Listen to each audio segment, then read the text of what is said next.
tardes a todos, bienvenidos a este pequeño panel, a esta conferencia del derecho de la competencia que se organizó conjuntamente con el apoyo de la Comisión Nacional de la Competencia, la gentileza en realidad de la Comisión Nacional de la Competencia y el Colegio de Abogados del Paraguay. Hoy estamos reunidos para tratar un tema muy actual que se está desarrollando mucho. En esta oportunidad nos van a acompañar dos grandes personas muy relacionadas al tema, del cual o de quienes en realidad va a hablar mejor Manuel Arias. Nosotros tenemos como Colegio de Abogados nada más que palabras de agradecimiento, más que de presentación, agradecer la oportunidad al doctor Juan David Gutiérrez Rodríguez, que nos acompaña hoy desde Bogotá, Colombia, sobre el horario de almuerzo, pero con nosotros presentes al fin, y por supuesto al doctor también, al abogado Rolando Díaz, de la compañía, ¿cómo se llama?, de la comisión de miembros del directorio que también nos acompaña. Yo, como presidente del colegio, más que nada agradecerles a ambos, Rolando, Juan David, por aceptar acompañarnos, por darnos la oportunidad de a través del colegio también difundir un poco un tema nuevo, un tema que se está instalando de a poquitito en el país. Pero yo quería más que nada sumarme al equipo de los oyentes, escucharlos atentamente y aprender con ustedes. Y por eso limitarme a darles la bienvenida, agradecerles, para cederle después, por supuesto, el uso de palabras al doctor Manuel Arias Olmedo, que también es miembro del Consejo Directivo del Colegio y es realmente el motor impulsor de esta iniciativa.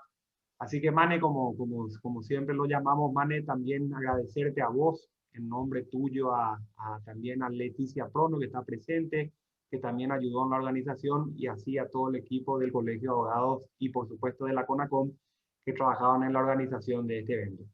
Mane, sin mayores preámbulos, darte la palabra para que moderes este evento, y nosotros, agradecidos desde acá, escucharemos atentamente. Perfecto, presidente. Muchísimas gracias. Buenas tardes a todos. Como dijo el presidente, yo soy Manuel Arias, Mane, tocayo también del presidente. Soy miembro del Consejo Directivo del Colegio de Abogados y quiero agradecerle a todos por sumarse a esta iniciativa conjunta entre el Colegio de Abogados y la CONACOM para promover el derecho de defensa de la competencia. Como saben, el derecho de defensa de la competencia es vasto y es sumamente interesante. De hecho, en lo particular, una de las cosas que más interesante me parece es el alto contenido económico que tiene el derecho de defensa de la competencia. Recordarán que en la Universidad de Chicago, el juez Richard Posner, pionero del análisis del derecho de defensa de la competencia en esa escuela, abogó siempre por un approach más económico al derecho de la competencia, creando conceptos inclusive súper revolucionarios y novedosos para su tiempo, como el competidor estándar eficiente, por ejemplo, que ya el case law americano ya lo ha dejado de lado, pero permeó en Europa y en varias otras jurisdicciones. Entonces, de ahí que quería destacar ese contenido altamente económico de este derecho que le da una particularidad que, en lo que a mí respecta, lo hace muy, muy interesante y muy apasionante, sobre todo.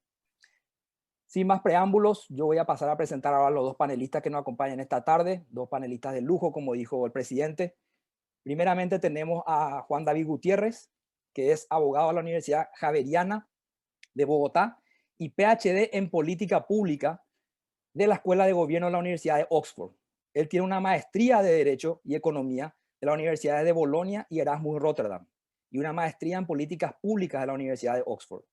Ha sido consultor internacional en asuntos de derecho de mercados, específicamente en temas de derecho de competencia, datos personales, protección al consumidor y regulación económica. Actualmente, Juan David enseña en la Escuela de Gobierno de la Universidad de los Andes y es director del capítulo de América Latina de la Academic Society for Competition Law, la ASCOLA. Tenemos también como segundo panelista, que hablará después de Juan David, al doctor Rolando Díaz Delgado. Él es abogado por la Universidad Católica Nuestra Señora de la Asunción, ha sido gerente general de varias empresas multinacionales y nacionales y fue expositor en congresos y seminarios nacionales e internacionales, autor de publicaciones jurídicas en materia de derecho de la competencia, de derecho internacional privado y de arbitraje. Es también profesor de derecho internacional privado en la Facultad de Ciencias Sociales de la Universidad Nacional de Asunción y actualmente y sobre todo el papel que más se lo reconoce, por el papel que más se lo reconoce hoy día, Rolando es uno de los 3 miembros del directorio de la CONACOM, de la Comisión Nacional de la Competencia de Paraguay. Hecha esta presentación de nuestros dos expositores, quería aclararles a todos que, por supuesto, al culminar el webinar va a haber un espacio para preguntas y respuestas. Les pido por favor que vayan haciendo esas preguntas en el chat en el chat público que está habilitado para ello, y yo voy a ir leyendo esas preguntas. Leeré todas las que pueda leer en el tiempo que tengamos, porque tampoco queremos alargar demasiado esto. Los expositores tendrán cada uno 20 minutos para hablar, y luego daremos un espacio razonable para esas preguntas y respuestas, porque entiendo que la audiencia también estará curiosa de saber y preguntar. Así que con ello le paso la palabra a Juan David. Juan David, buenas tardes. Gracias de nuevo por acompañarnos y por favor adelante con tu exposición. Bueno, muchísimas gracias por la invitación. Comienzo por agradecer a la Comisión Nacional de Competencia, al Colegio de Abogados del Paraguay por poder estar esta tarde con ustedes. Es una pena no poder estar en personas, pero bueno, me quedan debiendo el asado para la próxima.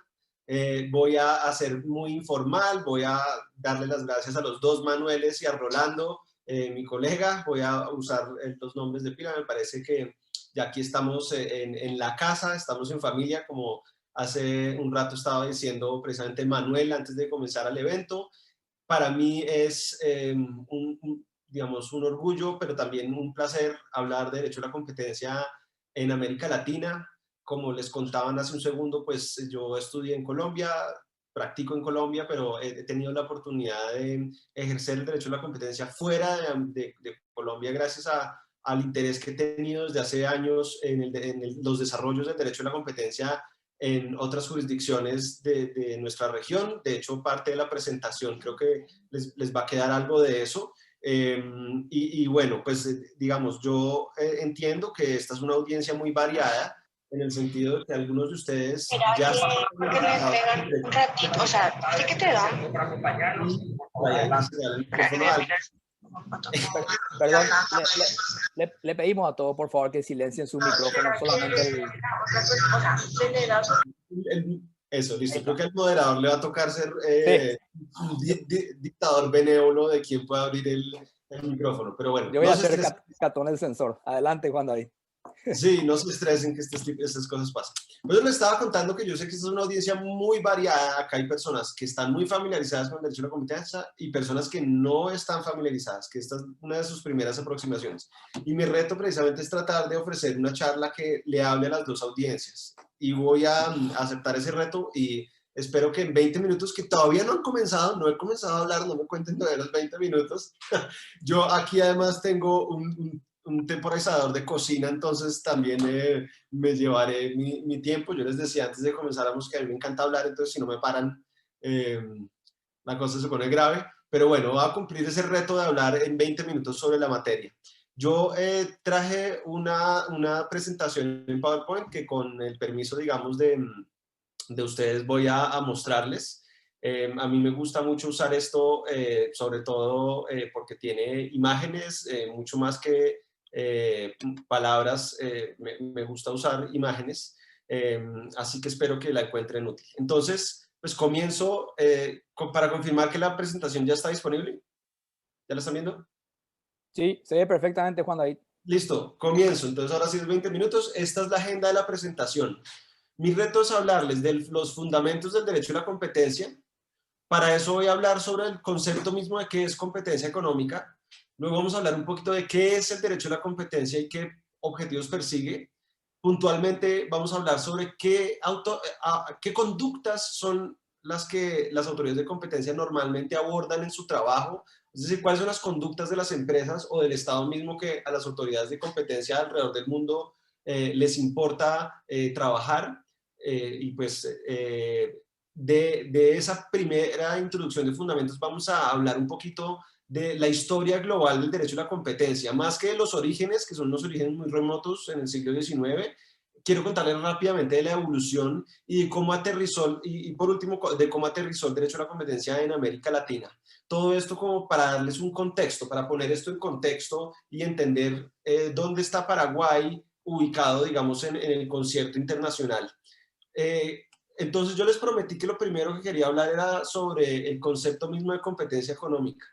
Y la manera como yo he encontrado que se facilita introducirnos en este concepto para personas que por primera vez, digamos, atienden a una charla sobre derecho de competencia, es hacer una analogía con la competencia deportiva, es decir, una analogía entre competencia económica y competencia deportiva. Quiero empezar por contarles 3 aspectos en los cuales la competencia económica y la competencia deportiva se parecen. Como todos ustedes saben de deportes, entonces van a coger rápido los conceptos. Entonces, primero, tanto en la competencia deportiva como en la económica, los jugadores, los concursantes, los competidores, todos persiguen un objetivo común y exclusivo. Me voy a explicar. Entonces, un equipo quiere ganar un torneo, un jugador quiere ganar un partido de tenis, un atleta quiere ser el primero en llegar a la meta.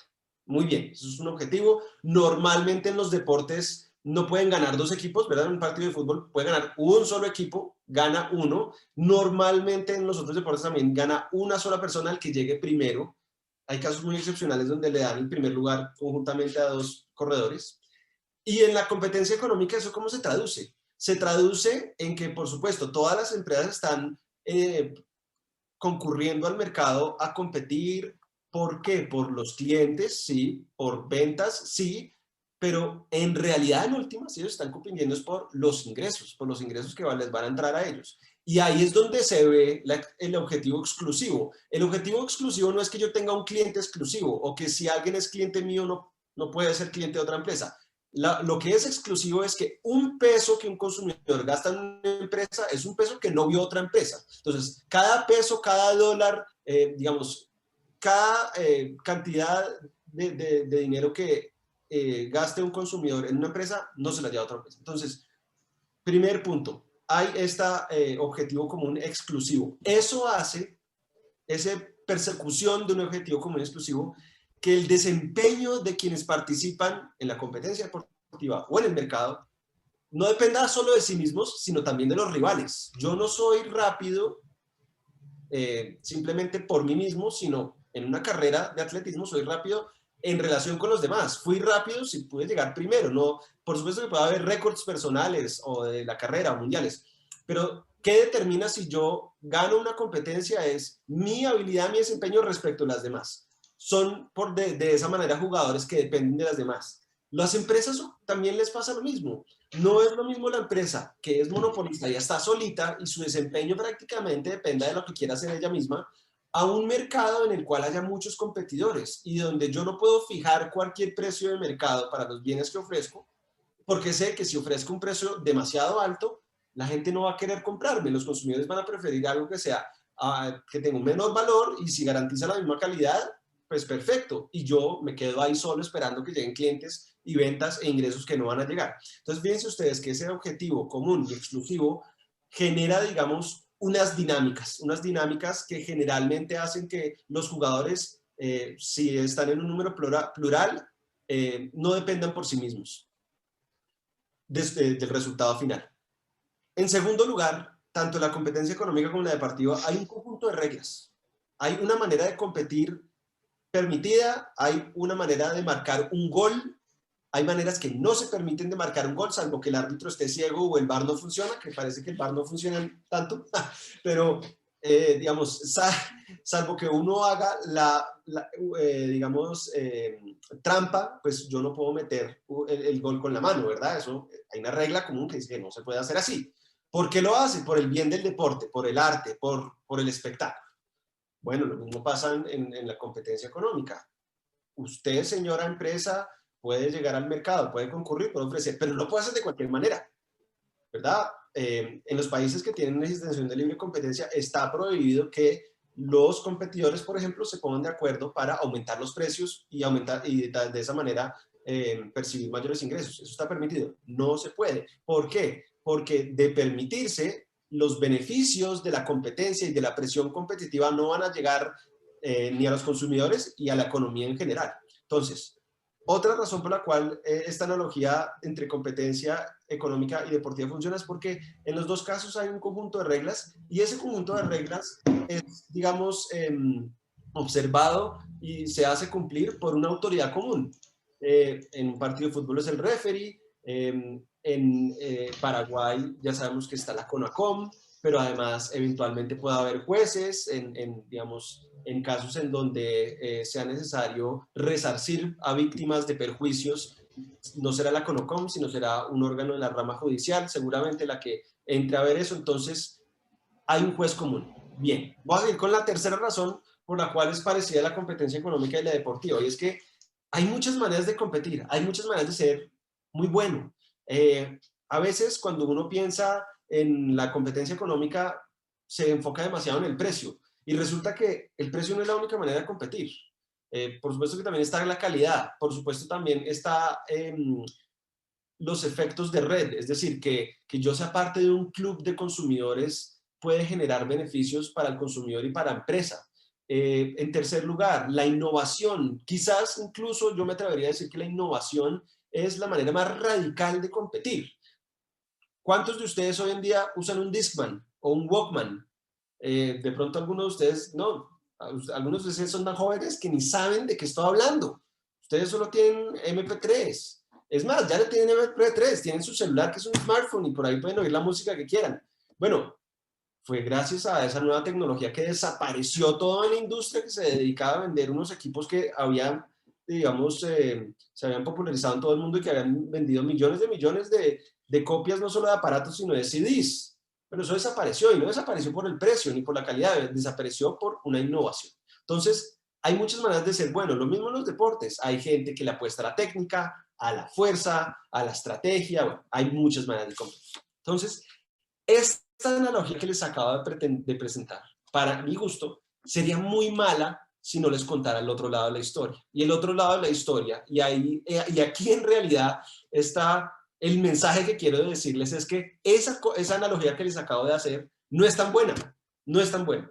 Tiene algunas limitaciones, y esas limitaciones de esa analogía entre competencia y deportiva y competencia económica les va a dejar unos mensajes muy, muy importantes sobre la naturaleza de la competencia económica, lo que la hace única. Primero, yo espero que la mayoría de ustedes reconozcan a este señor, es Sísifo. Sísifo, como la mayoría de ustedes puede acordarse, pues digamos, sufrió una tragedia porque lo castigaron los dioses. Pero yo no voy a describirlo, vamos a dejar que lo describa Homero. Homero dice en la Odisea: y vi a Sísifo llevando una enorme piedra entre sus brazos. Hacía fuerza apoyándose con manos y pies, empujaba la piedra hacia arriba, hacia la cumbre, pero cuando iba a trasponer la cresta, una poderosa fuerza le hacía volver una y otra vez, y rodaba hacia la llanura la desvergonzada piedra. Sin embargo, él la empujaba de nuevo con los músculos en tensión, y el sudor se deslizaba por sus miembros y el polvo caía de su cabeza. Esa imagen de Sísifo, de una persona que todos los días tenía que levantarse a hacer la misma cosa para poder revalidar su capacidad de subir la montaña con la piedra. ¿Qué es eso? Esos son los empresarios hoy en día. Ellos son los herederos de Sísifo. A diferencia de la competencia deportiva, cuando a mí me declaran campeón y no hubo una trampa previa, me declaran campeón, yo ya soy campeón. Pero acá me estaban hablando de las veces que algún equipo paraguayo, llamémosle Olimpia, ha ganado la Copa Libertadores. Ya es campeón, ya tiene la estrella, ¿verdad? No se la van a quitar a menos de que haya habido algo extraordinario. A los empresarios no les pasa lo mismo. Los empresarios todos los días tienen que revalidar. Es decir, el inicio y el fin de los empresarios, por ahí creo que pinté algo, el inicio y el fin de los empresarios es completamente diferente al de los deportistas. Para los deportistas, una competencia tiene inicio y fin. Para la empresa, solo hay inicio y fin el día que creó la empresa y que salió del mercado, que la echaron del mercado. Mientras esté en el mercado, todos los días el empresario tiene que salir a pensar, bueno, ¿cómo voy a seguir convenciendo a los consumidores de que me sigan comprando? Y ese ímpetu que le genera las dinámicas del mercado y de la competencia, pues en últimas ahí está algo que queremos proteger, un proceso que promete unos beneficios para los consumidores y para las empresas mismas que necesitan incorporar bienes intermedios a sus procesos de producción. Hay un gran valor en sí mismo. Entonces, fíjense que aquí, primer límite de la analogía que les dije, realmente las empresas, a diferencia de los deportes, todos los días tienen que revalidar que son campeones o salen del mercado en algún momento. Segundo límite de la analogía, y es el siguiente. hay algunos mercados en donde más competencia no quiere decir mejor asignación de recursos más eficientes. ¿Cuáles son esos mercados? Particularmente los que en microeconomía o organización industrial se llaman los monopolios naturales. Los monopolios naturales, el típico monopolio natural es el acueducto de una ciudad, en donde los costos fijos de instalar toda la tubería son tan altos, y luego los costos variables de atender a cada usuario son tan bajos, que en términos de eficiencia de asignación y eficiencia de producción, que son dos tipos de eficiencia y hoy no las voy a explicar, no sería más eficiente tener rivales, no sería más eficiente. Y en la medida en que no es más eficiente, entonces no vamos a buscar que el mercado tenga competidores. Los estados lo que hacen para poder abordar este tipo de mercados realmente es la regulación. La regulación como, digamos, manera de reemplazar lo que nos hace falta, y es la presión competitiva. Entonces, ¿qué estoy diciendo acá? Otro límite con la ley deportiva, porque es que antes estábamos diciendo, no, para que el deporte sea bueno siempre debería haber competencia, no que haya trampa entre dos equipos o dos jugadores que se ponen de acuerdo para no competir. Pues realmente en los mercados a veces sí conviene que haya solo un competidor. Sería muy aburrido, supongo, para ustedes y para mí, si viéramos una carrera de ciclismo o atletismo con un solo competidor, pues sería muy aburrido. Pero en los mercados, en determinados tipos de mercados, para hacer la analogía, no es aburrido, es necesario, de hecho, para que realmente tengan el mayor grado de eficiencia. Entonces, fíjense que acá hay otros límites. Hay más límites que no voy a alcanzar a tocar ahora, porque si no, entonces se me acaba el tiempo y ya sé que ya llevo 13 minutos. Hay más límites a esta analogía, pero les voy a dejar esos dos porque dejan lecciones muy importantes sobre la naturaleza de la competencia económica. Ahora déjenme entrar un poquito en el derecho a la competencia mismo. El derecho a la competencia es, digamos, una rama que tiene muchos nombres. En Paraguay, ustedes le llaman defensa de la competencia. En Colombia le llamamos protección a la competencia. En otros lugares le llaman de otra manera, pero estamos hablando de lo mismo, de la misma área del derecho.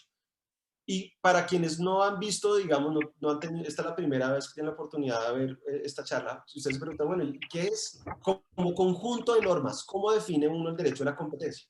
Yo les voy a traer dos definiciones para demostrarles cómo el derecho a la competencia no es un derecho, digamos, imparcial, libre de consideraciones políticas, en el sentido de que hay detrás de las diferentes maneras de implementar el derecho a la competencia también visiones sobre el rol del Estado en la economía. Entonces, aquí les traigo una definición de un par de profesores del Reino Unido, una definición viejita, que la definen como un conjunto de normas cuyo objetivo es regular el poder actual o potencial de las empresas en un determinado mercado en aras del interés público. Fíjense que esta es una definición que está enfocando mucho en el poder económico de algunas empresas que pueden precisamente saltarse el proceso competitivo por su poder económico y pues ir en contra de un interés público. Esa es una manera de concebirlo, donde, digamos, en el espectro político acá nos está importando quizás un poquito más la igualdad que la libertad. Pero si ustedes cruzan el charco y van a Estados Unidos, ven una definición diferente como la de estos profesores de Estados Unidos, que definen el derecho a la competencia como un conjunto de normas cuyo objetivo es asegurar mercados competitivos por medio de interacción de compradores y vendedores en un proceso de intercambio dinámico. Fíjense que esta definición está mucho más enfocada en los procesos, mucho más enfocada no tanto en la igualdad, sino quizás mucho más en la libertad de poder participar para que, asumiendo que la libertad del mercado va a generar, digamos, ese proceso de intercambio dinámico. Entonces, yo no les voy a decir cuál está bien. Yo creo que son dos posturas, digamos, no son completamente contradictorias, opuestas, pero sí son dos maneras de ver el rol del Estado en la economía muy diferentes, y creo que nos deja un mensaje precisamente de, pues, el derecho a la competencia no es absolutamente neutral o agnóstico respecto de cuál es el rol del Estado en la economía. Ahora, ¿cuáles son las conductas que le importan al derecho a la competencia? Son básicamente tres tipos de conductas que las autoridades de competencia abordan.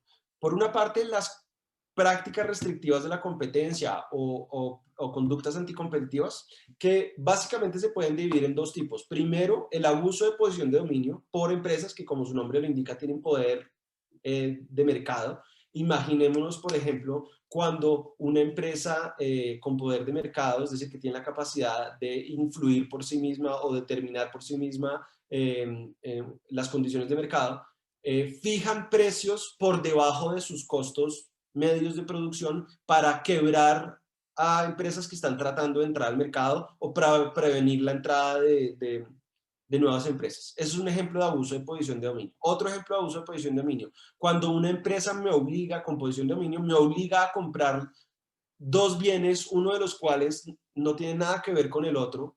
Imaginémonos, yo quiero un servicio de telefonía móvil postpago, pero el operador me dice, yo solo le vendo el servicio de telefonía si usted además compra el teléfono celular conmigo y además compra un seguro contra robo. Son tres servicios completamente diferentes, pero si el operador no acepta venderlos individualmente y tiene posición de dominio, imaginemos en la red de telefonía móvil, móvil celular,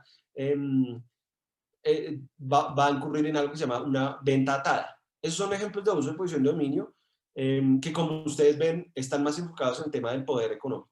Por otra parte, están los acuerdos anticompetitivos, que pueden ser de diferente naturaleza, pero los más conocidos y quizás los más preocupantes sean los carteles, es decir, los acuerdos entre competidores para, por ejemplo, aumentar precios, abstenerse de hacer descuentos, para reducir la cantidad de un bien o un servicio para que tenga el mismo efecto de aumentar los precios. Entonces, ese tipo de conductas anticompetitivas son las que persiguen las autoridades. Luego hay otras conductas que, como pueden ver ustedes, ahí puse en otro cajón, porque son un poquito diferentes.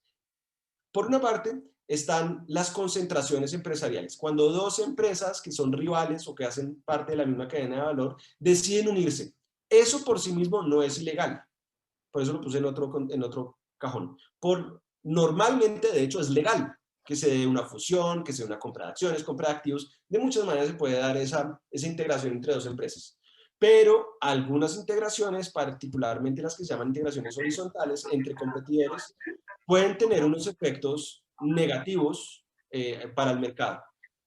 Y en esos casos, por lo general, la mayoría de los regímenes, no todos, pero sí por lo menos más del 70% de los países que tienen legislación de competencia, tienen un proceso previo en donde las integraciones se tienen que informar a la autoridad para que ésta las estudie, cuando las integraciones son suficientemente grandes como para decir, bueno, aquí hay que revisar esta integración previa que se realice para determinar si prospectivamente puede tener unos efectos significativamente contrarios, digamos, a nuestro objetivo de que haya libre competencia. Y por último, en otro tipo de rol, y por eso está en otra caja, en la mayoría de los estados con libre competencia también tiene una función que se llama de abogacía de competencia. La abogacía de la competencia tiene dos facetas. Una, la de educar al público sobre la competencia económica, como lo que está haciendo exactamente en este momento Conacom. Y la otra parte es la de entender que los proyectos regulatorios, a veces, que produce el mismo estado, pueden restringir injustificadamente, desproporcionadamente, la libre competencia en un determinado mercado. Entonces, en algunos países, las autoridades de competencia tienen la facultad de recomendar a los estados no expedir o modificar los proyectos de regulación con el fin precisamente de evitar que un proyecto regulatorio injustificadamente restrinja la competencia. Yo sé que se me acabó el tiempo, los últimos 20 minutos, ahí sí que pido un chance para terminar de explicar lo que les había prometido de la historia global. Lo prometo hacer en 2 minutos. Sí. Adelante, Juan David, adelante. Claro, listo. Rápidamente les cuento. Hoy en día este mapa está un poquito desactualizado. De hecho, ustedes pueden ver que me tocó pintar Bolivia y Paraguay a la mano. Esta es una base de datos de la Universidad George Washington, donde identificaba que al menos 120 jurisdicciones del mundo tenían derecho a la competencia. Eso está desactualizado, ya hay más de 130, precisamente por eso es que hay Bolivia y Paraguay, tuve que pintarlas. Eso es para que se den una idea de cómo esto pues no es algo anglosajón o no es algo de unos países, no, esto digamos ya está en todo el mundo. Por supuesto que además tiene digamos una historia diferente en términos de en qué momento fue adoptada la primera ley de competencia. En este momento ustedes están viendo un mapa con diferentes matices de azul. entre más oscuro ven el azul, hace más tiempo fue expedida la primera ley de competencia. Entonces, ven Norteamérica y allá fue, las primeras leyes de competencia salen en el siglo XIX, el Sherman Act es de 1890. En América Latina, algunos pocos países, incluyendo Colombia, México, Argentina, Chile y Brasil, expidieron sus primeras legislaciones a mediados del siglo XX. Y otros países, como es el Paraguay, pues tienen, la han expedido, digamos, mucho más recientemente. Para que vean la explosión de normas y cuándo fue que se expidieron estas normas, digamos, en la siguiente diapositiva, se me trabó esto. No hay siguiente diapositiva. Ya. Bueno, les muestro en los diferentes países de América Latina, estas son las fechas exactas en las que se ha expedido la legislación de libre competencia. Entonces, ustedes están viendo que Paraguay pues, fue uno de los últimos países. Eso no le resta a Paraguay, digamos, hay muchos países que expidieron la ley de competencia hace mucho más tiempo y no están haciendo nada. Perdón, voy a decir nombres, Venezuela hace mucho tiempo no está haciendo nada en esta materia. Y en cambio hay países que tienen menos años de experiencia y que están haciendo cosas muy interesantes. Para que ustedes hagan una idea, en América Latina hay 31 autoridades de libre competencia. 2 de ellas son supranacionales, es decir, la Comunidad Andina de Naciones y la CARICOM. El Mercosur tiene algo en un tratado, pero lo voy a dejar aparte. Y luego el resto son autoridades nacionales de competencia, algunas generales como CONACOM y otras que solo tienen competencia en asuntos de telecomunicaciones. Eso pasa en varios países donde conviven 2 autoridades de competencia. Una especializada en temas generales y otra, bueno, no especializada, en residual, temas generales, y una especializada en telecomunicaciones. ¿Eso qué quiere decir? Pues que hay mucha variación entre diferentes países. Ya no es el momento de hablar, pero ciertamente sería incorrecto para mí hablar del derecho en América Latina y el Caribe como si hubiera uno solo, ¿no? Realmente es que hay muchos derechos, hay muchas maneras de interpretarlo. Claro, también hay cosas comunes y tal. En últimas, porque como ustedes supongo que ya se han dado cuenta, el derecho a la competencia está muy influido por conceptos microeconómicos y de organización industrial. Pero pues hago un llamado precisamente a pensar en que en nuestro continente, como en muchos otros aspectos, hay mucha variedad. Y por último, si están muy interesados en el tema, pues uno de los asuntos de mayor actualidad, pues obviamente será el COVID-19, como nos pasa en muchos ámbitos de nuestra vida.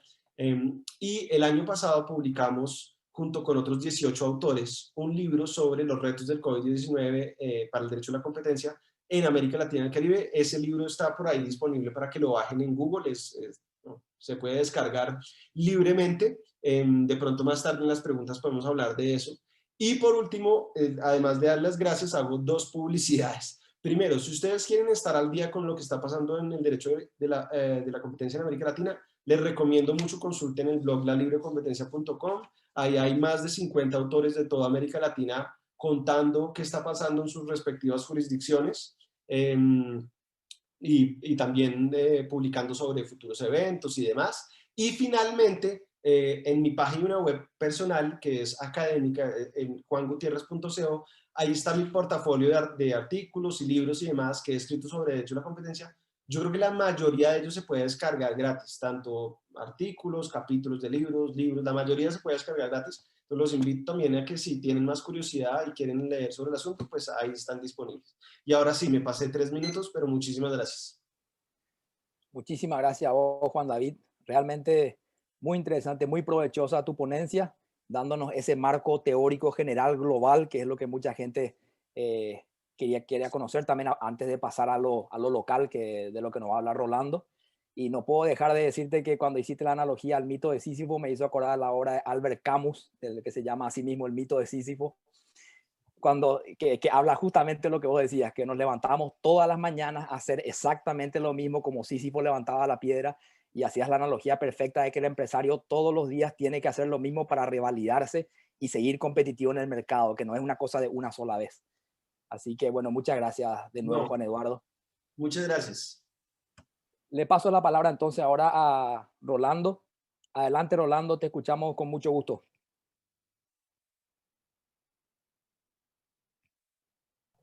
Muchísimas gracias, Manuel, y muchísimas gracias a Juan David, sobre todo porque realmente nos permite un poco posicionarnos en el tema y nos permite entrar a analizar. Lo que vamos a intentar hacer a partir de ahora, y esperemos que con éxito, es comentar un poquito cómo se da, cómo funciona el derecho de la competencia. Ya hizo referencia Juan David previamente a que ya hizo referencia previamente de que en Paraguay tenemos una ley de competencia relativamente nueva. En el cuadro que nos estaba enseñando antes, estábamos en penúltimo lugar, es decir, ya ahí, entre los últimos, ¿no? Quiero comentarles un poquito la agenda que vamos a tratar de desarrollar en estos 20 minutos y poquito seguramente. Y el primero, el contexto, quiénes somos. Cuando digo quiénes somos en la Comisión Nacional de la Competencia, para qué estamos, cómo podemos hacer eso para lo que estamos, qué venimos haciendo hasta ahora, y si nos da algo de tiempo mencionar un poquito cuáles son los planes de futuro de la Comisión, ¿no? En este marco, el primer punto que tenemos que señalar es hacer un poquito de ese análisis de contexto, ¿no? Estamos entre abogados y sabemos que la Constitución Nacional de 1992, que es la actualmente vigente, reconoce en el artículo 107 la libre concurrencia, y se garantiza la competencia en los mercados. En el 2013 se dicta la Ley de Defensa de la Competencia y con ella se crea la Comisión Nacional de la Competencia, que es el órgano de aplicación. Un año después, más o menos, se dicta el decreto reglamentario y recién 2 años más tarde, es decir, en el año 2015, se conforma el primer directorio de la Comisión. En el año 2016, en octubre concretamente, se da la designación del director de investigación, que es Gustavo Benítez, y que a partir de ahí podemos decir están constituida la comisión, por lo menos en sus autoridades y en la estructura, ¿no? A partir de ahí, por supuesto, se da todo un proceso de construcción institucional, que es la que ocupa los primeros años, y en la actualidad somos una institución relativamente pequeña, yo diría pequeña, con 27 funcionarios, de los cuales solo 17 son del área misional, es decir, los que nos ocupamos de forma directa e inmediata de la cuestión para la cual ha sido creada esta institución. En este marco funcional, tenemos que decir que el directorio, que es la máxima autoridad de la institución, de la CONACOM, está integrado por 3 miembros, los cuales pueden ser abogados, economistas, contadores o administradores de empresas. En la actualidad somos 2 abogados, un economista. La elección se realiza por concurso. En un primer momento se ha hecho un proceso de elección en el que los miembros se establecieron por 2, 4 y 6 años para garantizar una rotación que pudiera permitir que cada 2 años se fueran renovando estas autoridades. En la actualidad, ya después de haber superado esa primera etapa, los miembros del directorio duran 6 años en sus funciones. Será una elección por concurso y el nombramiento por el Poder Ejecutivo. ¿Cuáles son las principales funciones de este directorio? Primero, instruir sumarios e imponer sanciones, autorizar o denegar concentraciones, a las que hizo referencia Juan David como una de las funciones principales, uno de los medios por el cual se desarrolla el derecho de la competencia, y que nosotros vamos a ocuparnos un poco más tarde también. Estudiar mercados y analizar proyectos de leyes, proponer medidas para promover condiciones anticompetitivas, evaluar consultas, emitir lineamientos y guías, y otras funciones de tipo administrativo. Por su parte, la Dirección de Investigación es el órgano técnico de investigación con autonomía funcional y plena independencia. Si bien está integrado a la CONACOM como tal, desde el punto de vista de sus funciones, el desarrollo de su actividad funcional, goza de esa autonomía funcional y plena independencia. Actualmente está al frente un abogado, dura 5 años en sus funciones y tiene un proceso de elección similar al que se hace para los miembros del directorio. ¿Cuáles son sus principales funciones? Realizar las investigaciones de conductas prohibidas, formular acusaciones y proponer las sanciones correspondientes, si fuera el caso. Investigar preliminar y preventivamente conductas en diferentes mercados. Evaluar preliminarmente las concentraciones notificadas y emitir un parecer, el cual es sometido luego al directorio, que finalmente termina resolviendo respecto de estas concentraciones. Proponer lineamientos y guías al directorio, así como estudios de mercado y medidas para remover condiciones anticompetitivas en dichos mercados. No me voy a detener mucho en esta, pero sí es importante para que puedan ver un poco la estructura orgánica. Está el directorio con el staff y la dirección de investigación, que básicamente está dividido en un departamento de control de concentraciones, que se ocupa de las concentraciones propiamente, y el departamento de prácticas restrictivas, que se ocupa de la investigación y persecución de las conductas contrarias a la competencia, que son las que ya nos había comentado antes Juan David. Ahora bien, ¿para qué tenemos esa estructura? ¿Para qué estamos? Yo creo que podemos partir desde lo más básico y recordar un poco lo que nos señala la propia Ley de Defensa de la Competencia en su artículo 1. Está para defender y para promover la libre competencia en los mercados. Haciendo esa analogía o siguiendo la analogía señalada por Juan David, pues, el rol de la comisión en ese libre juego de los actores que participan en la competencia. Y lo puede hacer por dos vías, mediante la defensa y mediante la promoción. ¿Cómo se materializa la defensa? Pues mediante el control de las operaciones de concentración y mediante la investigación y sanción de conductas prohibidas. En el control de concentraciones mediante un análisis sustancial cuando se dan estas operaciones de fusión entre empresas, y luego vamos a ver cómo se puede dar, pero seguramente el término más sencillo, la forma más fácil de introducirnos es cuando hablamos de la adquisición, ya sea de acciones de una empresa por otra, o la adquisición de activos de una empresa por otra, etc. Y en el marco de las investigaciones de sanciones, las señaladas también ya anteriormente, acuerdos restrictivos, es decir, cuando se dan aquellos acuerdos que están prohibidos por la norma entre empresas, y por otro lado, cuando no hay acuerdo, sino que existe una conducta unilateral por parte de aquel que goza de una posición dominante mediante el abuso de esa posición dominante. También tenemos algunas funciones que son importantes de señalar, como podría ser el seguimiento de los condicionamientos, es decir, cuando se aprueba una operación de concentración que pudiera tener o como resultado obligó a la comisión a establecer unos condicionamientos, unos remedios para hacer viable esta operación o para autorizarla, se da el seguimiento de esos condicionamientos, ¿no? Para lo cual están obligados a cumplir las empresas. Y ya eso mismo puede tener una relevancia cuando se dan unos incumplimientos de esos condicionamientos, que también pasaría bajo el pilar de la investigación o de la sanción o de la propuesta de sanción por parte de la Dirección de Investigación. En materia de promoción, lo ya señalado anteriormente, en materia de abogacía, es decir, opiniones sobre proyectos de leyes y marcos normativos legales, estudios de sectores y mercados, y en materia de capacitación, guías, lineamientos instructivos, etcétera, que se pueden dar. ¿Cómo puede darse finalmente? Y entro ahora en materia de concentraciones, y me voy a centrar aquí no en términos generales, sino en términos de nuestra legislación, ¿sí?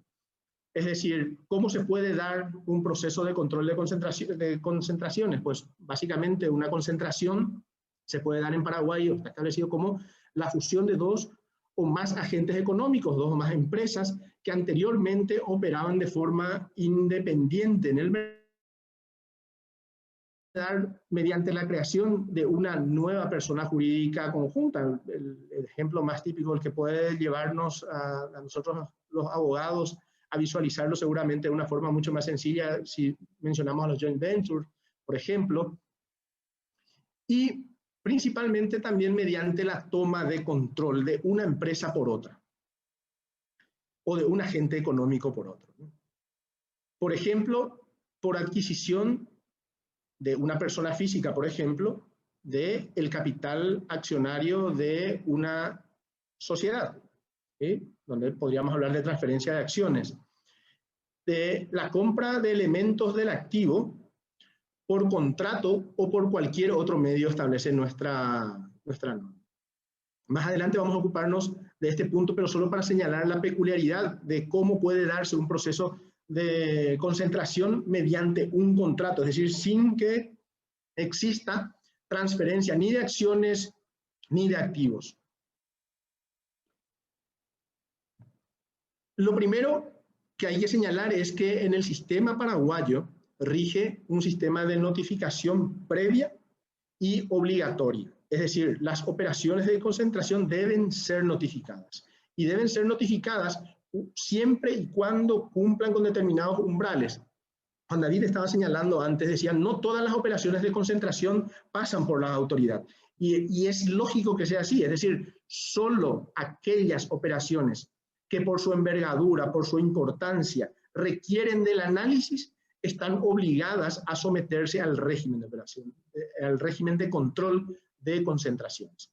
En Paraguay, ese régimen o esa obligatoriedad se activa mediante o cuando se superan 2 umbrales, y se puede superar cualquiera de estos umbrales, es decir, no se tienen que dar los 2 umbrales al mismo tiempo, o las 2 condiciones. Uno es cuando las cuotas de mercado, como consecuencia de la operación, es decir, como consecuencia de la fusión, por ejemplo, resulta en que la suma de las cuotas de las 2 empresas que se están fusionando alcance 45% o lo supere. Y el otro umbral sería el de la facturación bruta global en el ejercicio contable anterior de los sujetos que participan en la operación, que en este momento está más o menos por encima de los 30 millones de dólares.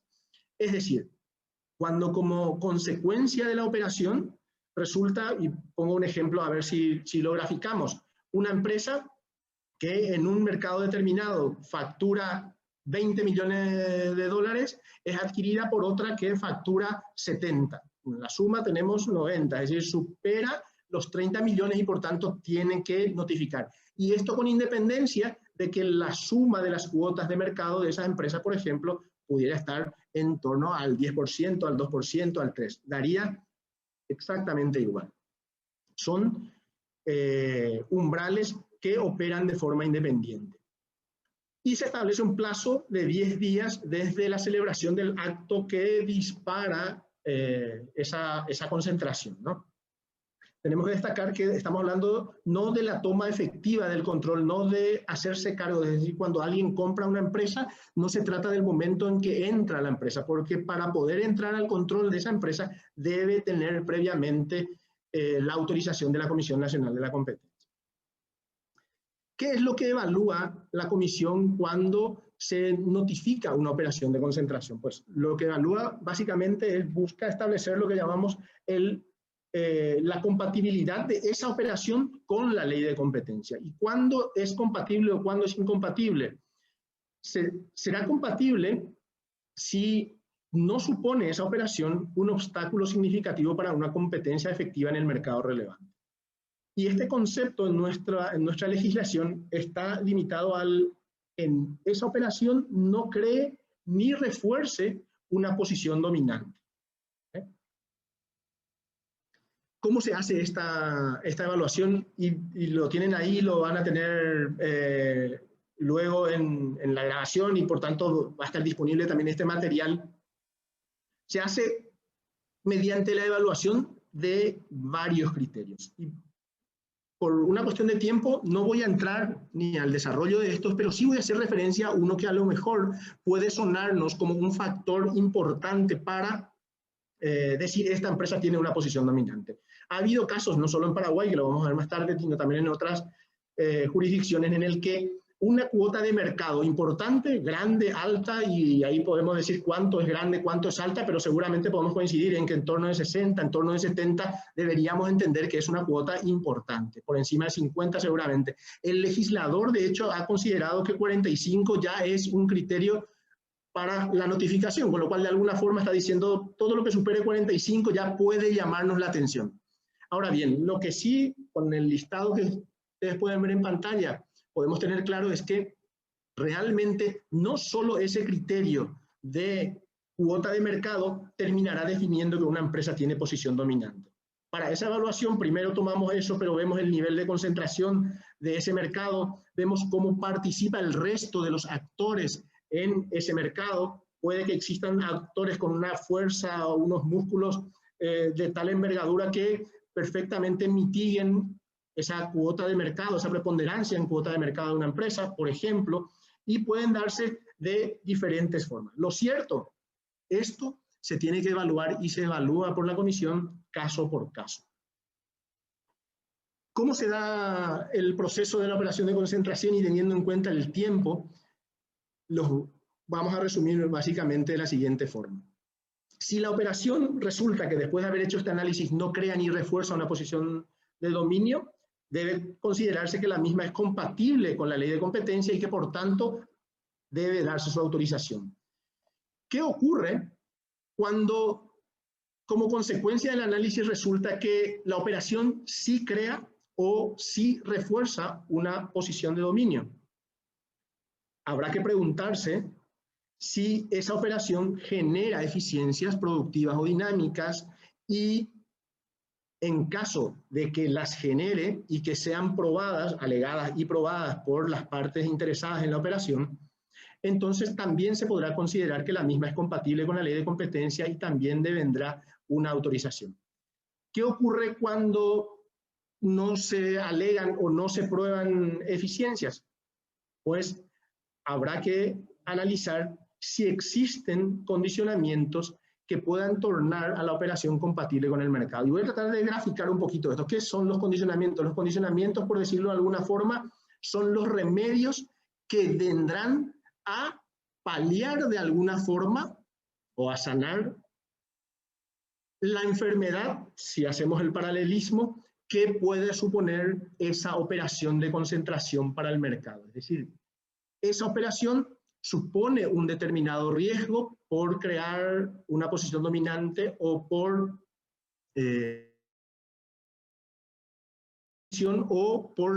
el acrecentamiento de esa posición de dominio y por tanto requiere de unos condicionamientos. Si se encuentran los condicionamientos adecuados, la operación también podrá ser autorizada con la obligación para las empresas involucradas de llevar adelante esa operación cumpliendo esas condiciones impuestas por la autoridad. Cuando no se puede dar eso, cuando no se encuentran esos remedios, cuando no hay esa posibilidad, se dará el rechazo de la operación y la operación como tal no podrá ser ejecutada. Este era el punto al que quería llegar porque seguramente nos puede permitir ser un poquito más prácticos y mostrarles algunos ejemplos, ¿no? Quiero citar un caso de una operación de concentración en la que una empresa conocida por todos, que es Tigo, adquiere otras empresas en Itapúa, empresas cableras. La adquisición de activos de empresas de la zona, incluyendo licencias municipales, licencias de Conatel, etcétera, para operar en el mercado de televisión por cable, por suscripción e internet. Tigo alcanzaba, y esto es importante, trayendo un poco a tierra lo que le señalaba antes, y ya de entrada le pido a nuestro moderador que me siga dando unos minutos. Adelante. Tigo alcanzaba en el conjunto una operación, alcanzaba un nivel nacional 53% de cuota en televisión, que podemos considerar importante, pero un 71% en internet, ¿vale? Ambos mercados con un nivel importante de concentración, pero en la misma operación, en el mismo análisis de ese mercado, se concluye que existen dos competidores multinacionales con capacidad financiera, capacidad de desarrollo e innovación, y además un factor importante, mercados en etapa aún de crecimiento, es decir, en evolución o expansión.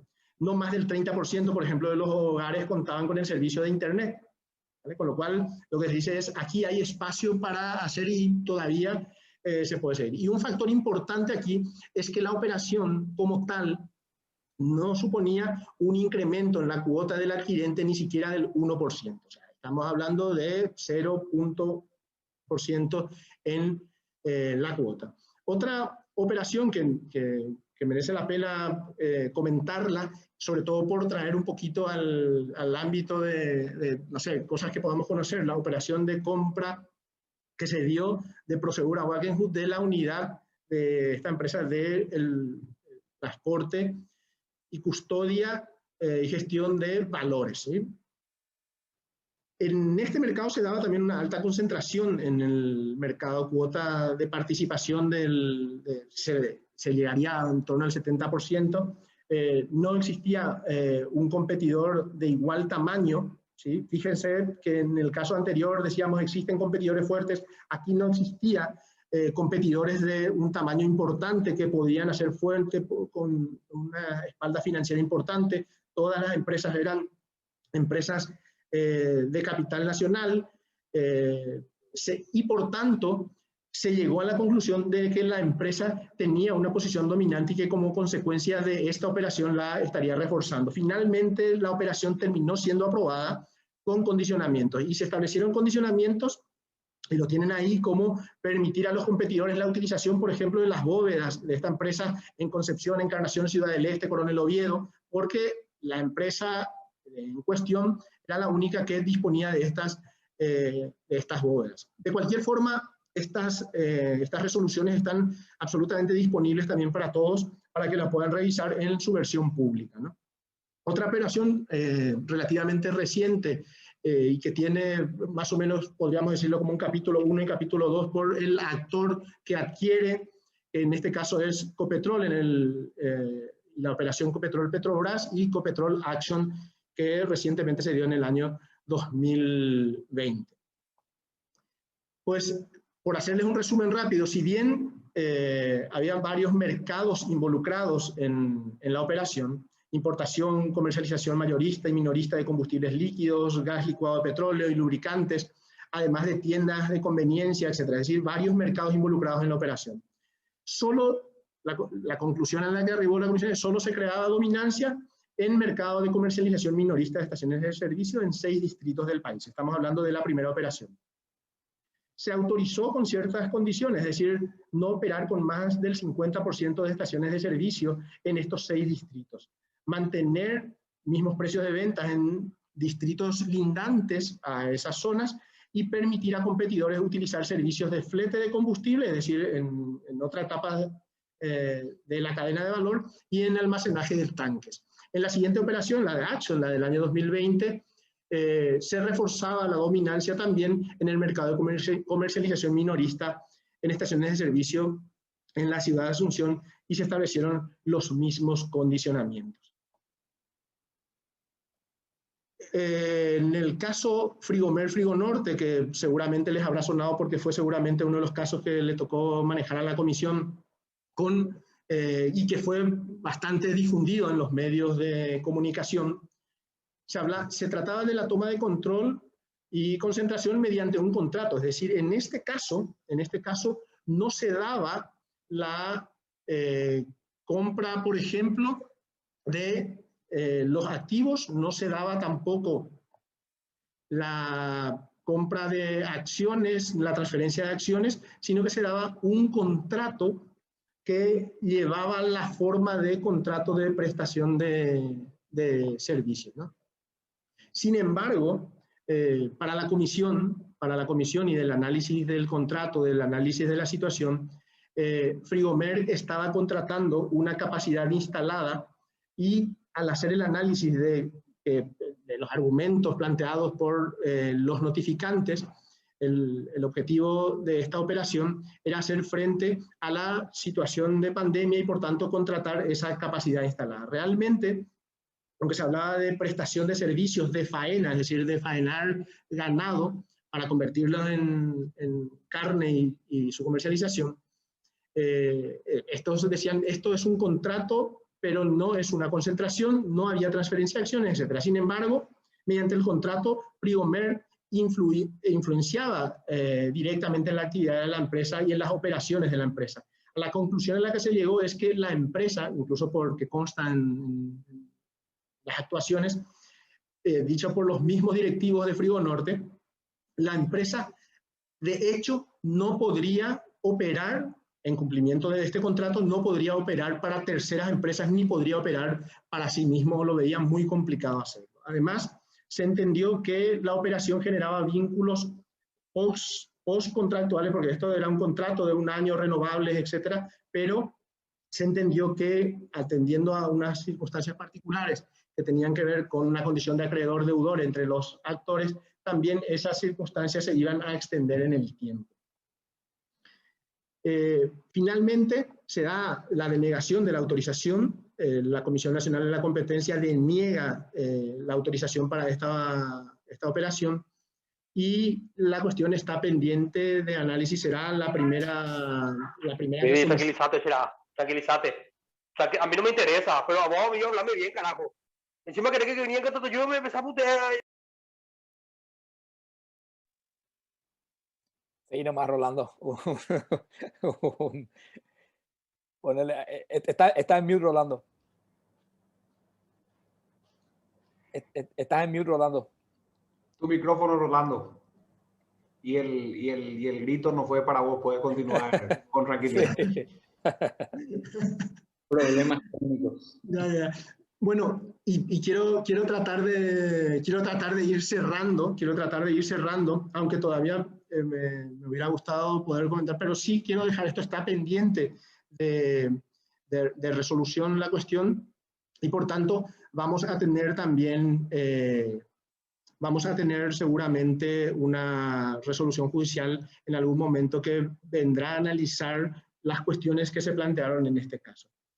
Si bien tenemos, les digo, la presentación está disponible para los que quieran, pero realmente no me quiero pasar. Sí quería por lo menos señalar muy rápidamente un par de cuestiones que tienen que ver con las actividades que desarrollamos en materia de abogacía y en materia de conductas. Este es el cuadro, por lo menos en términos generales, que puedan tener. Tenemos 6 casos en la actualidad sobre supuestos incumplimientos de condicionamientos. Tenemos una supuesta licitación colusoria que también se está tramitando y un análisis también sobre abuso de posición dominante, ¿vale? En materia de abogacía hemos realizado informes en procesos normativos, legislativos. También hemos realizado estudios sectoriales y estamos realizando guías. Insisto, me encantaría y creo que vamos a tener oportunidad de seguir charlando sobre esto, pero no quiero seguir pasándome del tiempo. Así que muchísimas gracias, Manuel. Gracias por la paciencia del auditorio. Ningún problema, Rolando. Como dije al comienzo, un gusto escucharte. Muy interesante también lo que fue el pantallazo que nos diste y con lujo de detalles, porque agradezco mucho que hayas hablado de casos particulares para que la gente pueda entender mejor y bajar a tierra la teoría, ¿verdad? Lo que es la ley y casos ejemplares, ¿verdad? Que terminaron a mi gusto de buena manera, en el sentido de que se aprobaron las concentraciones, se tocaron algunos aspectos que habían que tocar en esas concentraciones, en el sentido de imponer algunas ciertas condiciones para asegurar el funcionamiento del mercado, pero son ejemplos de cómo el derecho de la competencia promueve la competencia y es justamente lo que se busca. Más otra vez en otro país que, como bien dijiste, Rolando, es un mercado que necesita ser desarrollado todavía y le queda mucho espacio para desarrollar. Entonces, muy, muy alentador todo eso que comentaste. Voy a ir directamente ya a las consultas que hizo el auditorio. Voy a entrar. Bueno, tenemos una primera consulta. Un segundito.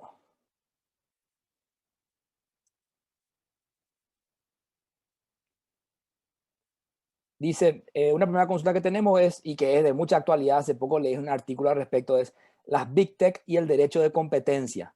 ¿Cómo los estados pueden lidiar con estos gigantes tecnológicos, los monopolios que establecen estos gigantes tecnológicos? ¿Cómo los estados pueden lidiar con esos monopolios de los gigantes tecnológicos? La pregunta. No sé si Juan David o Rolando, quien quisiera contestar esa pregunta.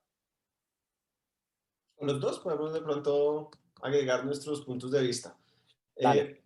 Esa es una discusión muy importante y no hay tiempo para hablar de eso, pero pues tiene que ver con la naturaleza de las economías digitales.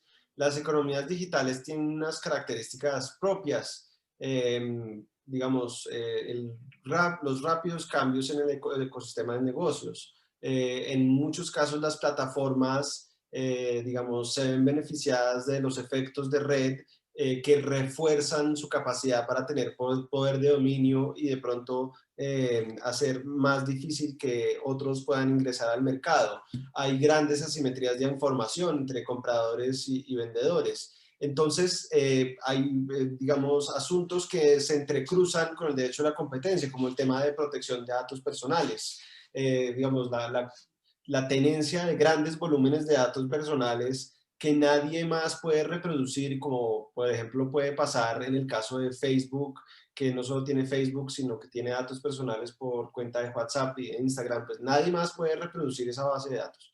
Entonces, la primera respuesta a eso es entender el problema. Siempre, siempre, siempre, para poder saber qué hacer, primero hay que entender el problema.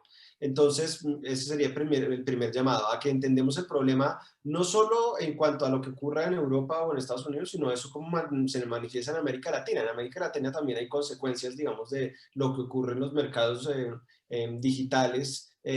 Solo para dar un ejemplo, en comercio electrónico, pues en nuestras economías cada vez hay más comercio electrónico y hay grandes jugadores apostándole por ese comercio electrónico en nuestros países. Ahora la pregunta es, bueno, ¿y qué deben hacer los gobiernos en ese campo? Y no hay un consenso, entre otras por las diferentes visiones sobre el rol del Estado en la economía. Digamos, algunos han propuesto que el derecho a la competencia puede ser una herramienta adecuada para poder abordar algunos de los problemas que se presentan en este tipo de mercados. De hecho, pues la Unión Europea y algunos países de la Unión Europea lo están intentando desde hace algunos años con casos que tienen que ver no solo con plataformas digitales como Google, Facebook, sino en general también con otros mercados, digamos, de tecnología. Hay varios casos de la Comisión Europea, por ejemplo, sobre empresas que producen microprocesadores, chips, y que tienen posición de dominio global y que han incurrido en abuso de posición de dominio. Entonces, yo creo que sí hay un rol para el derecho a la competencia, pero al mismo tiempo el problema que tiene el derecho a la competencia es que generalmente pues, no tiene la capacidad de resolver problemas, digamos, de raíz. Puede decir un caso, pero eso no quiere decir que esté necesariamente resolviendo, por ejemplo, barreras jurídicas o legales o barreras de otra naturaleza que no puedan, digamos, abordarse desde una decisión puntual en la cual la autoridad está juzgando una conducta potencialmente anticompetitiva. Y por eso quizás el gran reto que hoy en día se está discutiendo es, y que en Europa cada vez se está haciendo más realidad, es la posibilidad de que los retos que plantean las economías digitales no simplemente se aborden a través del sistema de libre competencia, sino que también involucre algún grado de regulación, algún grado, digamos, de supervisión por parte del Estado. Esto tiene aún menos consenso porque los remedios para este tipo de situaciones son aún menos claros. Algunos están abocando, por ejemplo, por por así decirlo, por usar una palabra muy horrible, el desmembramiento de las compañías como una manera, digamos, de reducir los poderes de mercado que hay en diferentes mercados. Otras están apuntándolo por regulación que atienda menos a la estructura y más a la conducta de las empresas, a poner reglas sobre qué hacer y qué no hacer. Y creo que no hay una bala de plata, no hay soluciones de talla única de medidas regulatorias, pero digamos que los gobiernos cada vez se están dando cuenta que, y en esto sí casi se está formando ya, digamos quizás un consenso, es que se necesita prevenir, que más que simplemente ser reactivos, se necesita prevenir. Y pues ahí el reto es que los estados pues tienen que ser muy cuidadosos porque no solo hay que entender los problemas para poder abordarlos, sino que en este tipo de casos pues hay que entender los mercados y estos son mercados muy complejos y muy difíciles de intervenir. Entonces pues una intervención tiene que hacerse pues con muchísimo, muchísimo cuidado si es que realmente se justifica. Hasta ahí voy a dejar. Excelente, excelente. Clarísima la respuesta, Juan David. Muchas gracias. Rolando, ¿querés agregar algo? Sí, pero nada, así poquito, solo por citar algún tipo de temas puntuales que llevan a la conclusión finalmente de que este tema está en pleno desarrollo, como dice Juan David. Por ejemplo, en materia de control de concentraciones, puede darse situaciones en las que ordenamientos jurídicos, en los que uno de los criterios para la notificación sea un umbral de facturación, nos encontramos con que muchas de estas empresas como tal no facturan.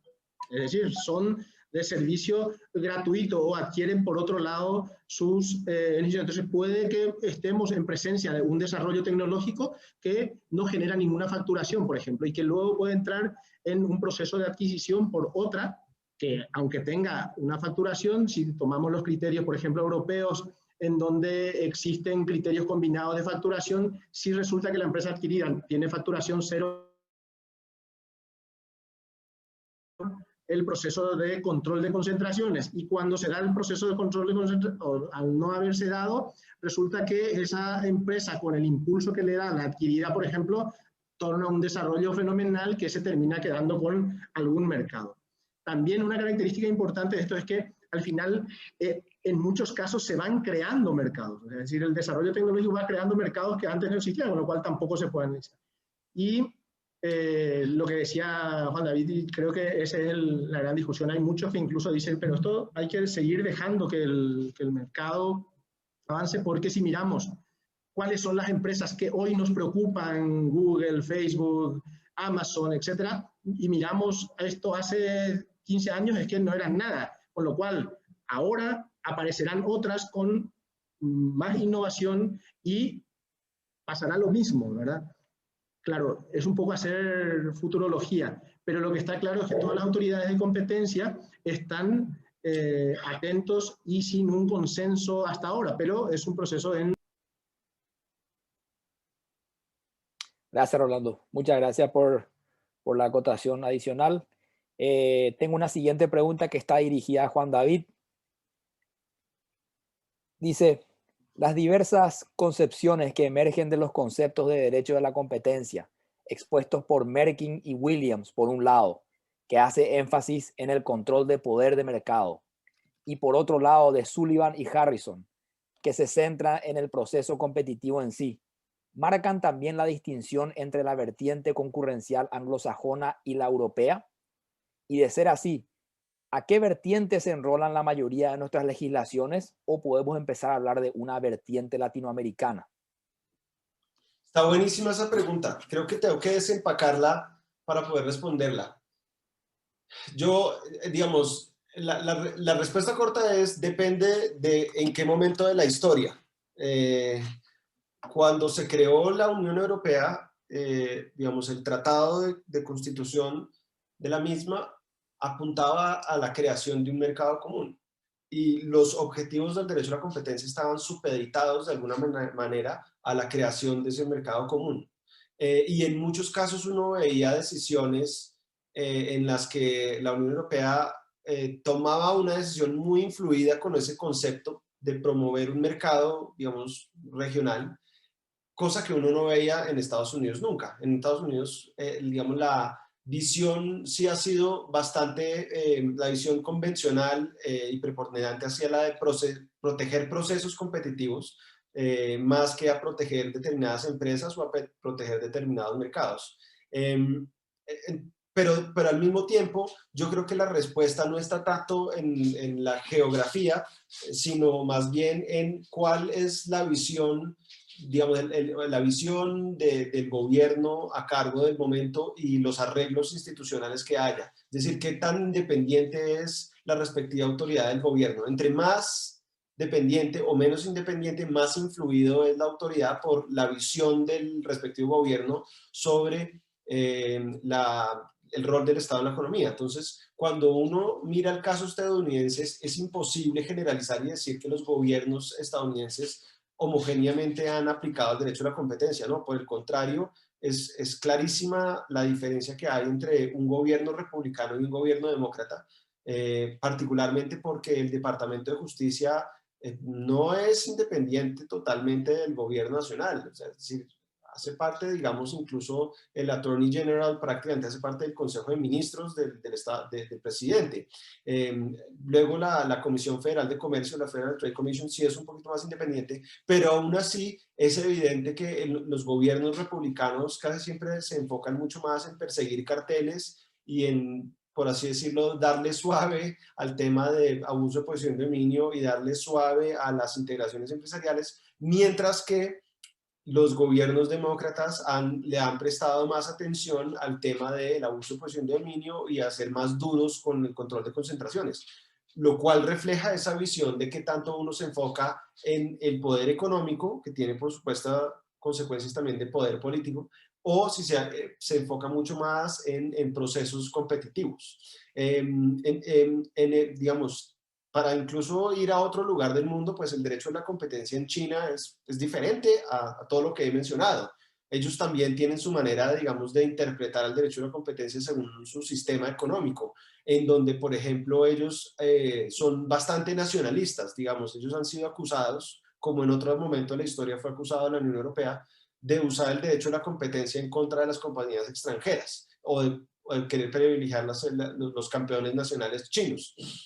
Entonces, realmente la discusión sobre cuáles son los objetivos de competencia, ustedes dirían, pues si el derecho a la competencia tiene más de un siglo de existencia, ¿cómo puede ser que esto no esté decantado? Bueno, no está decantado cuáles son los objetivos del derecho a la competencia y puede que haya una visión mayoritaria en el sentido de que el objetivo principal puede ser el de maximizar el bienestar del consumidor y proteger los procesos competitivos, pero en cada sistema hay diferencias. Ahora, que si en América Latina tenemos una visión propia, pues primero con la aclaración de que en América Latina hay muchas visiones, o sea, no es lo mismo el derecho a la competencia en Chile que en Colombia o que en México. Hay diferencias importantes en la manera como se interpreta y aplica. Eso sí, todos los países latinoamericanos han tenido una influencia muy importante tanto de Estados Unidos como de la Unión Europea, unos más que otros. La gran ventaja de la influencia de la Unión Europea es que muchas de las decisiones de la Comisión Europea están en español, en castellano, y eso hace mucha diferencia porque en algunos casos pues hay una dificultad de acceder, digamos, a leer decisiones en inglés y pues en ese sentido por eso tanto las decisiones en español de la Comisión Europea como las que están disponibles de las autoridades españolas, que hoy en día es la Comisión Nacional de Mercados, pues han tenido mucha influencia. Ahora, lo que sí hay, y yo algún día quisiera poder escribirme un artículo sobre esto, es que ha habido un proceso en los últimos, diría yo, 10 años, que yo les llamaría de polinización entre las autoridades de competencia de América Latina. Por ejemplo, perdón, yo siempre uso este mismo ejemplo y si alguien ya lo ha oído, me excusan, pero es un ejemplo que conozco bien, es en República Dominicana, la primera decisión que tomaron, que tomó la autoridad de competencia en su historia, que fue una decisión sobre abuso de posición de dominio, fue una decisión en la que se dieron el lujo de citar más de 7 decisiones de otros países de América Latina, decisiones que versaban sobre el mismo mercado relevante y sobre una conducta muy similar. Entonces, ellos realmente no simplemente tenían la visión de qué dicen en Europa o qué dicen en Estados Unidos, no, ellos tenían la visión de qué se dice en América Latina sobre este tipo de mercado, cuál es el análisis. Y por supuesto que nuestros mercados son mucho más parecidos entre nosotros, quizás dejando por fuera a Brasil y quizás de pronto a México, que son muy grandes, pero pues hay más cosas comunes entre República Dominicana y El Salvador con Uruguay y Paraguay que comparándose con Europa o con Estados Unidos. Entonces lo que sí veo es un proceso de polinización muy interesante. Perfecto. Muchas gracias, Juan David. Muy amable. Aquí una pregunta que seguramente será más para Rolando. Dicen, buenas tardes, ¿cuál es el mecanismo que está utilizando la CONACOM con registros públicos y la SED para corroborar los movimientos? Supongo que se referirá a los movimientos de las empresas, ¿verdad? Supongo que se referirá a eso, a los movimientos de las empresas en términos de notificación de operación de concentraciones, sí, que sería el único punto en el que podría ser, ¿verdad? Bueno, exacto. Nosotros, o sea, la Comisión Nacional de la Competencia tiene acuerdos de cooperación, aunque esos acuerdos realmente no son necesarios en términos de que formamos parte de la administración pública y que por tanto deberíamos tener esa información. Pero sí estamos trabajando, o sea, no sé, recientemente hubo incluso manteniendo con gente del directorio y la subsecretaría de Estado con el viceministro de Tributación, respecto de este tipo de cuestiones, y eso nos da pie también a seguir con la abogacía del Tesoro para poder ver cómo se van desarrollando estos acontecimientos. De cualquier forma, nosotros también, de hecho la Dirección de Investigación en algún momento ha requerido información a la abogacía del Tesoro y no sé si a registros públicos también respecto de operaciones que se dan para tomar conocimiento de alguna de ellas. Perfecto.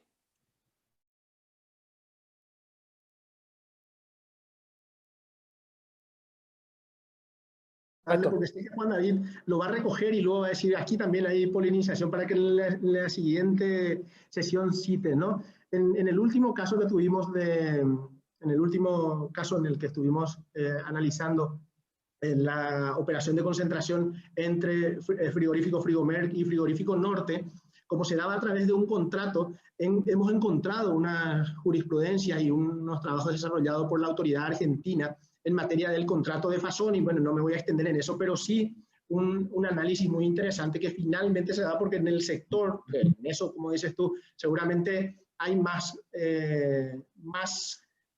similitud entre los frigoríficos, la actividad de los frigoríficos y los ganaderos entre Paraguay y Argentina que entre lo que pudiera existir, por ejemplo, con, no sé, Alemania, que sé, digo cualquier cosa seguro. Así que nada, era solo una observación más. Perfecto. Gracias, Rolando. Aquí veo otra pregunta que creo que va más para Juan Eduardo porque pide un panorama internacional, para Juan David, perdón. Tengo un cliente que se llama Juan Eduardo, por eso estoy diciendo, y como hablo todos los días con él, por eso estoy diciendo. Así que discúlpame, Juan David. Esta pregunta va para vos, Juan David, y sería respecto a las definiciones de mercado relevante, tanto en el marco de control de concentraciones como también procesos de investigación. ¿Qué suelen hacer las autoridades, por ejemplo, en Colombia? Hay una mera importación de una jurisdicción de otro país, digamos, o de otra legislación, proveniente de otra legislación, o cada definición que van a realizar ustedes de mercado relevante tiene que ser también objeto, además de un análisis independiente y calificado del mercado local en el cual se está generando esta operación de concentración o de investigación, como para poder conocer las características del mercado local, nivel de penetración, nivel de inversión de los jugadores. Bueno, en general, esa es la pregunta. ¿Cómo está redactada? Un mercado relevante puede ser un mercado global. Hay mercados que son globales. Los mercados de microchips de computadores son mercados globales, no son locales. Hay mercados nacionales, la mayoría son comunes, y hay mercados que son subnacionales, es decir, que son locales, que geográficamente no es homogénea la competencia en un mismo territorio nacional. Cuando la autoridad de competencia va a analizar el caso, se basa primero que todo en información producida en Colombia, es decir, los mercados no se asumen que funcionan igual en diferentes contextos, sino que por el contrario, bajo el entendimiento de que el contexto en las instituciones, incluyendo la regulación, importan, digamos, la autoridad tiene en cuenta el análisis que se hace en otras jurisdicciones mucho más en términos de metodología y de procedimiento y mucho menos en conclusiones. Al punto que, por ejemplo, en control de concentraciones ha habido casos en donde en Colombia una integración empresarial o una concentración empresarial, el mercado relevante se define un poquito diferente a lo que se define en otro lugar, o incluso si se define igual que en otros contextos, la decisión final es diferente. Ha ocurrido que operaciones internacionales, es decir, que ocurren simultáneamente en diferentes jurisdicciones por tratarse de operaciones entre empresas con participación en diferentes jurisdicciones, que en Colombia la condicionan o la prohíben, mientras que en otro lugar las autorizan. ¿Por qué? Porque las condiciones de competencia en ese mercado puntual en Colombia eran diferentes y justificaban una medida diferente. Entonces, como ocurre en muchos aspectos digamos, de las disciplinas, digamos, tanto académicas como profesionales, como, para volver al tema deportivo, diferentes aspectos, las metodologías puede que sí sean similares, es decir, para hacer una analogía, digamos, los modelos econométricos están disponibles para todos. ¿Cuál se usa? Eso sí será más, digamos, cuál se usa dependerá de qué pregunta quiero responder. Y creo que en ese sentido, más que simplemente la autoridad como que tratar de, por lo menos en el caso colombiano, de importar decisiones o soluciones prefabricadas en algún otro lugar, pues utiliza metodologías y procedimientos estándar que, digamos, están disponibles para todo el que entienda métodos cuantitativos y econometría, o algo más sencillo como puede ser enfoques de investigación cualitativos, cuando lo que se necesita entender es otro tipo de aspectos, como por ejemplo la percepción de los consumidores sobre cómo se consume un bien o para qué sirve un bien. Eso, digamos, ahí ese tipo de mercados son diferentes, son cualitativos. Entonces, esas herramientas cuantitativas y cualitativas están a disposición de la autoridad y las usa. Y las autoridades de competencia hoy en día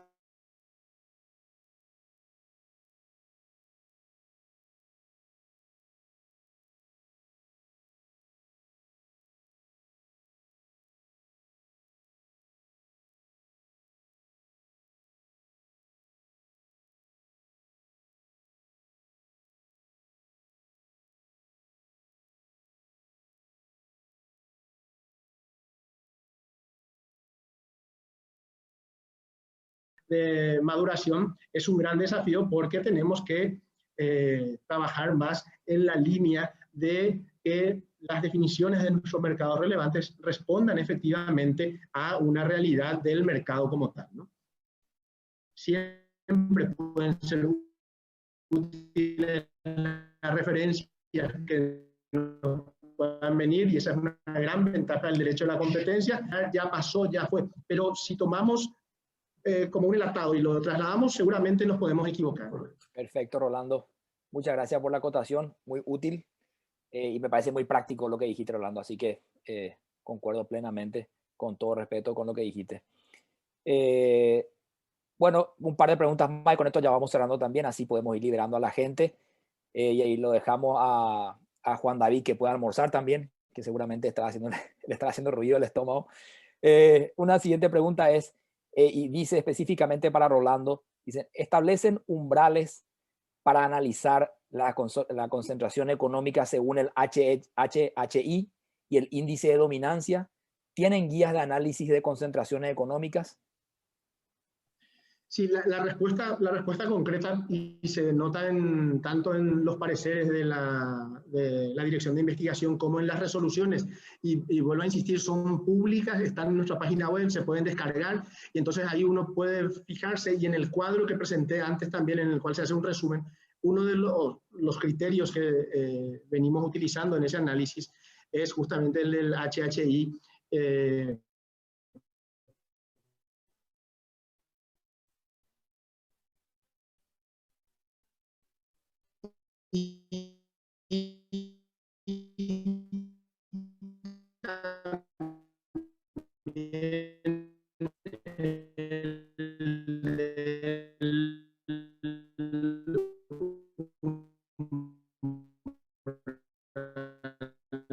dominancia. Respecto a si tenemos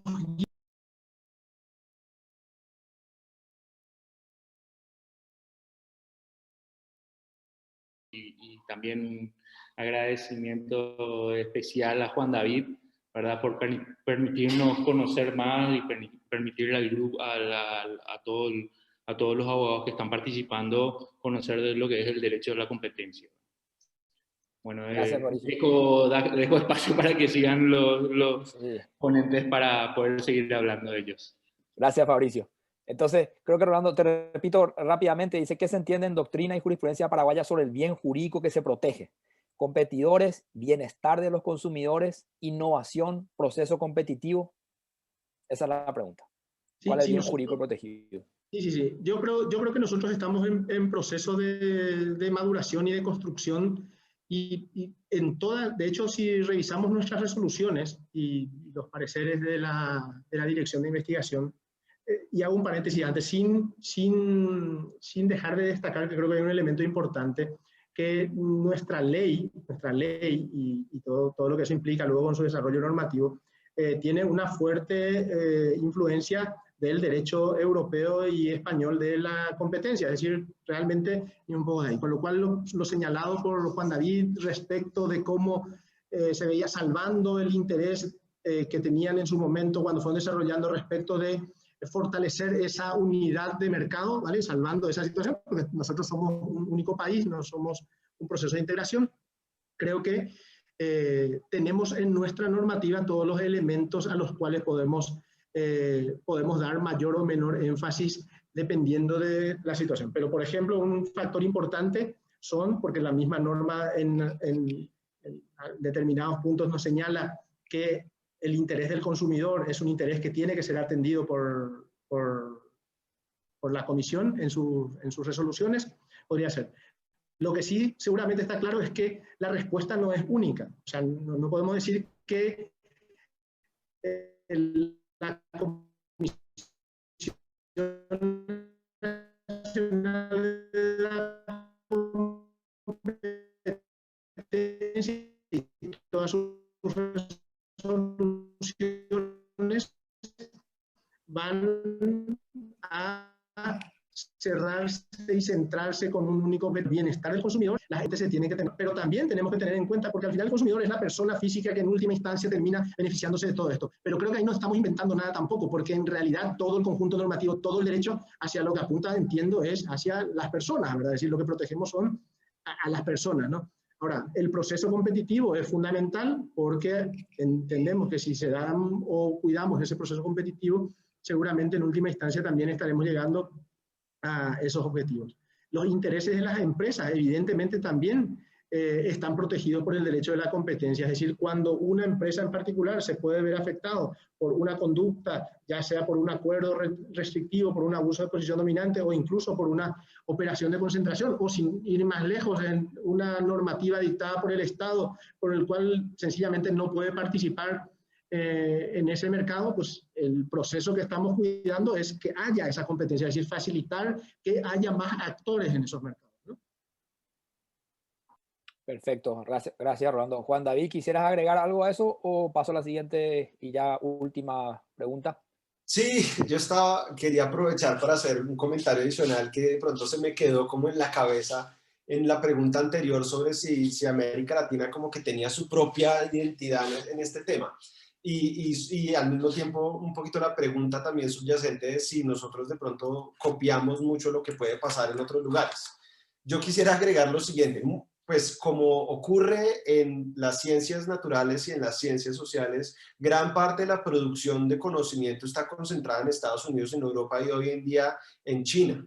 Entonces no es sorprendente que gran parte de la producción de conocimiento en términos de herramientas de análisis para el derecho a la competencia pues provenga precisamente también de esos lugares y provenga de, digamos, de un desarrollo histórico de muchas décadas, de desarrollo de herramientas económicas y también legales sobre la materia. Ahora, habiendo dicho eso, eso no quiere decir que nosotros no podamos usar las herramientas de una manera que tenga un sabor local.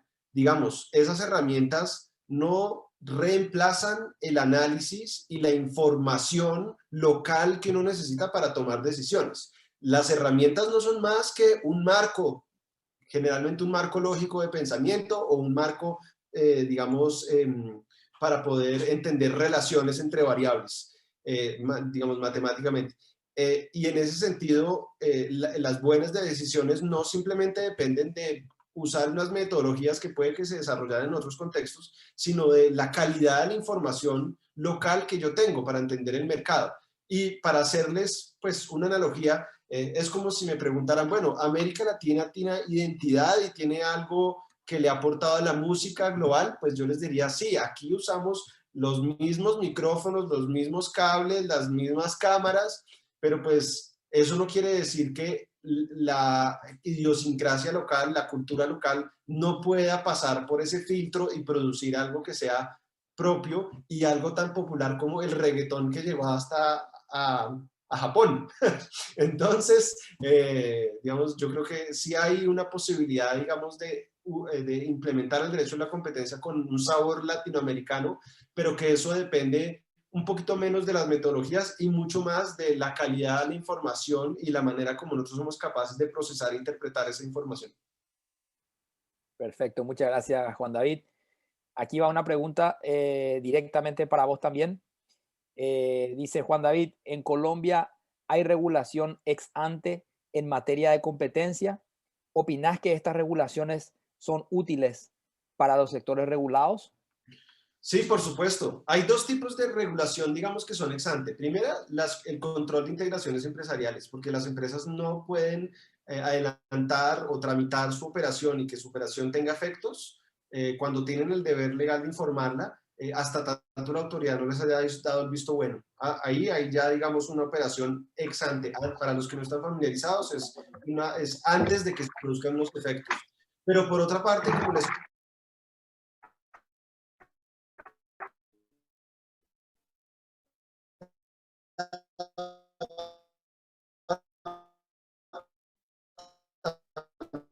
también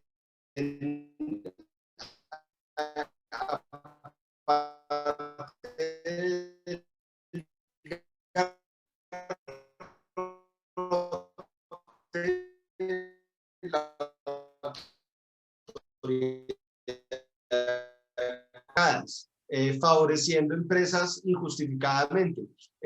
Y la autoridad de competencia tiene la capacidad, en Colombia por lo menos, de ofrecer un dictamen, digamos que es una opinión no vinculante para el respectivo regulador que tiene un proyecto, y ese proyecto se lo tiene que haber entregado previamente el regulador a la Superintendencia de Industria y Comercio. La Superintendencia ofrece su opinión con recomendaciones a la luz, digamos, de los objetivos que ella tiene, y el que toma la decisión tiene el deber de considerar la opinión, puede apartarse, puede decir, bueno, pues la superintendencia dijo X, pero igual yo voy a hacer Y, pero si se va a apartar, va a tener, digamos, una carga adicional, y es que en los considerandos va a tener que explicar, o debería explicar por lo menos, por qué se apartó de la recomendación.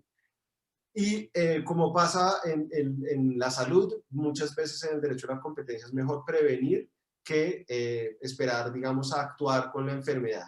En el derecho a la competencia hay algo que en América Latina la tarea está pendiente, y es qué pasa cuando hay miles o millones de víctimas de conductas anticompetitivas. Imaginémonos en Colombia el cartel de los pañales, que también ocurre en Perú, que también ocurrió en Chile, que también ocurrió en Ecuador, que duró décadas literalmente en virtud de ese acuerdo entre competidores para aumentar los precios. Y la pregunta es, bueno, ¿y esos millones de personas que durante décadas adquirieron los productos, quién los va a indemnizar? En América Latina, el único país que, digamos, ha adelantado esa tarea de que existan mecanismos judiciales efectivos e idóneos para esa indemnización de perjuicios Chile es el único que lo ha hecho. Los demás estamos realmente muy rezagados en esa materia. Entonces, si nos esperamos simplemente a sancionar a las empresas que cometen conductas anticompetitivas, pues tenemos que, pues sí, tal vez la sanción va a prevenir futuros incumplimientos, de pronto va a disuadir a otros, pero si no tenemos un sistema en donde además los perjudicados tienen la capacidad de ser indemnizados, pues está quedándonos la historia a mitad de camino. Entonces realmente sí se justifica que haya, digamos, actuaciones ex ante de parte de la autoridad en determinadas ocasiones. Muy interesante. Gracias, Juan David. Quisiera agregar algo, Rolando, y con eso ya vamos cerrando. ¿No?